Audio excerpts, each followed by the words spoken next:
those who don't know me, my name is Nicole Kulmaczewski, and I'm currently a speech-language pathology clinical fellow. I do not work with people who stutter right now, but I plan on doing so in the very near future, as I will be getting licensed very soon.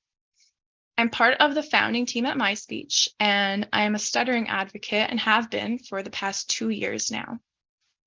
Tom had asked me to be one of the speakers for StutterFest to talk about the future of speech-language pathology. And the first thing that popped into my head was, why me? I felt like I had nothing important to say on the matter because I wasn't even licensed yet, nor do I stutter, so why would he even consider me? The more I thought about it, the more it became clear to me that I am the future of speech-language pathology.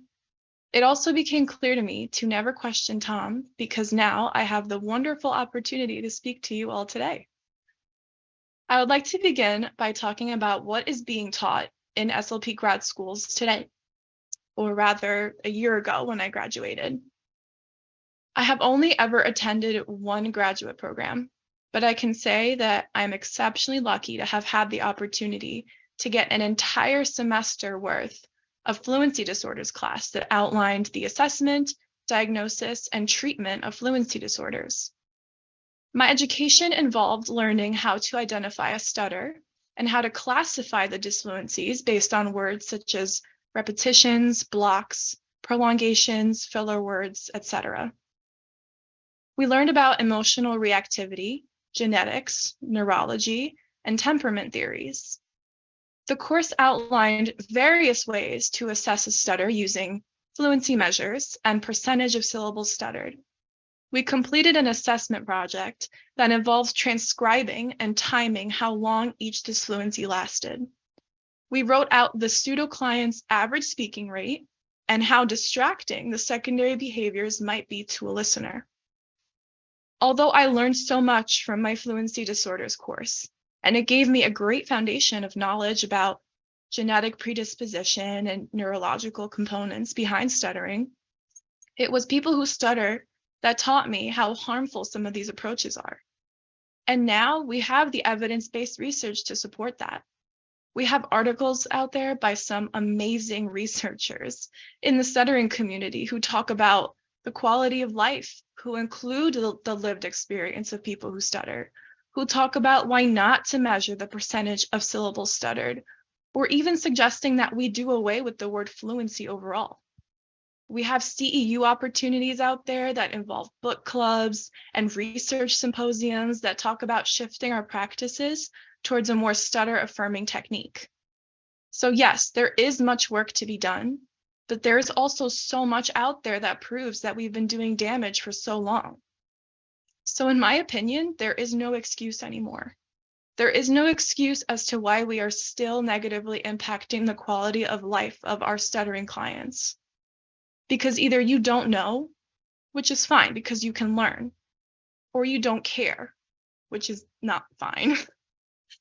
If you learn to do better and you don't do better, then shame on you. As speech-language pathologists, it is our responsibility to keep up with the current research. And current research mentions depression and suicidal ideation in males who stutter, among other things. Yet we still teach treatment techniques that exacerbate those feelings. You can ask any person who stutters if counting how many times they stuttered in a sentence has ever made them feel good about themselves. I'm aware that not every graduate program has a full course dedicated to fluency or stuttering, and that sometimes it's a unit that's embedded into another course, such as child language or motor speech disorders. This fragmentation in the level of education that we receive in our graduate studies, I think, is one of the many pieces that are missing in the puzzle that we're all trying to figure out. Another puzzle piece that I'm very passionate about is counseling. I'd like to quickly read the definition of counseling to everybody here in the scope of practice of an SLP. So ASHA says that counseling refers to the assistance provided in an interactive manner to individuals and their families and caregivers dealing with challenging emotions and life situations in an effort to facilitate realistic and clearly understood goals and improve the quality of life.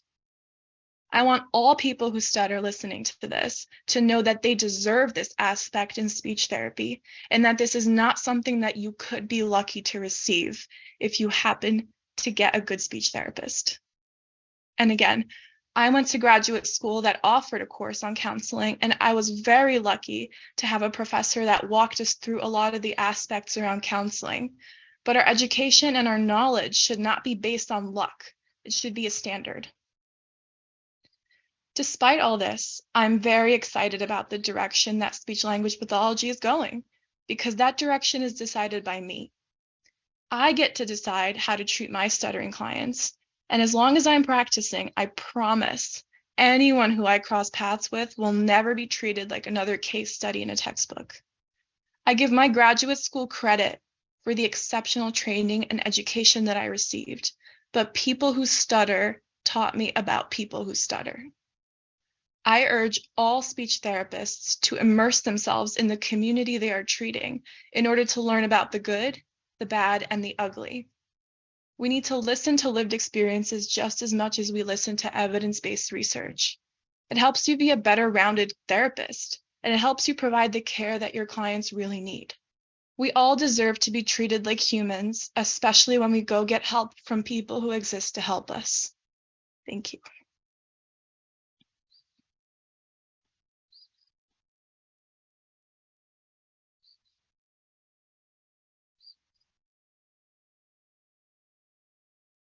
That was amazing, Nicole.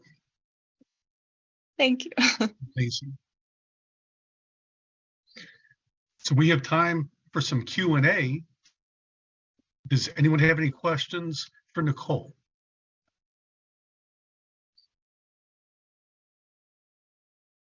I think she has a fascinating point of view.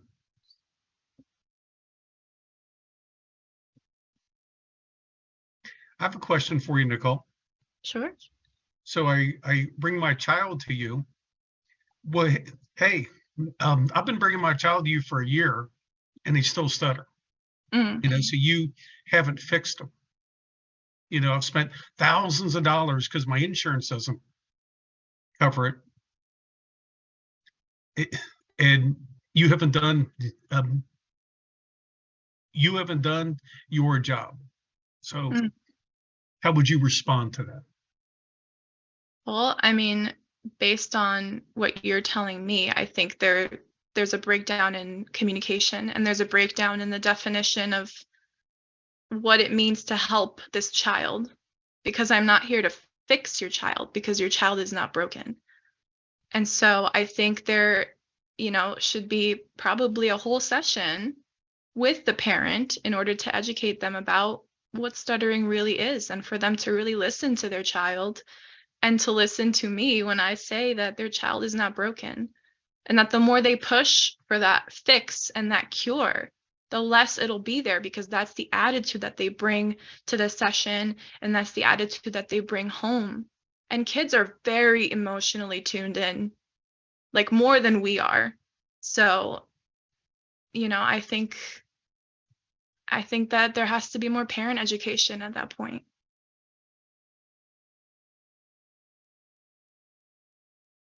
So I had a bad week last week because I stuttered a lot, but I'm having a good week this week because I'm hardly stuttering at all. How would you respond to that? Well, you're trying to trick me, Tom, but I feel